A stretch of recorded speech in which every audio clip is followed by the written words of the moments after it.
Hey everybody, what is going on? I hope you guys are all doing well and welcome to another tutorial video. In this video, I'm going to be explaining to you guys how you can link a menu to a section on your WordPress site using Elementor, so let's get right into it.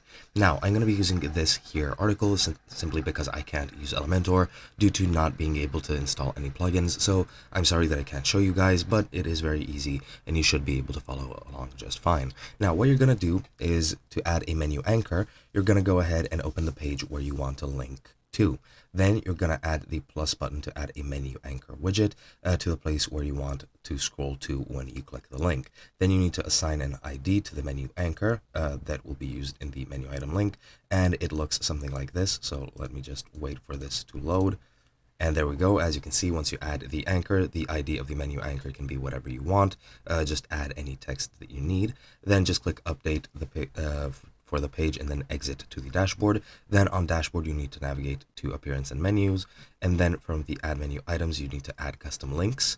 Or click the custom links accordion, then paste the URL of the page where that section is, and then at the end of the URL you need to add a hashtag next to the URL slug and hashtag, and after that add the ID that we've added here. So once you have the ID for the menu anchor, just add it at the end of your link by using your full link with the URL slug, and after the URL slug just write hashtag with the ID, and that should be it.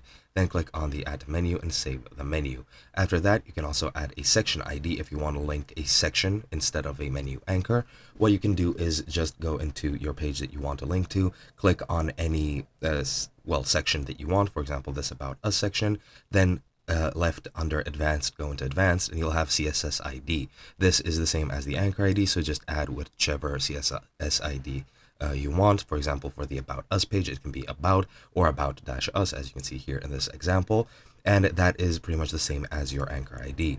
Then once you get that, just copy over your anchor ID, then go down into the menu items, add the menu items, add a custom link, and pretty much the same, just go to your URL under custom links, add the URL, and at the end / hashtag and add the ID. In this case, it's the About Us. Then add to the menu, and it's automatically going to scroll to that section. And that is basically it. Hope you guys enjoyed, and I'll be seeing you guys in another video.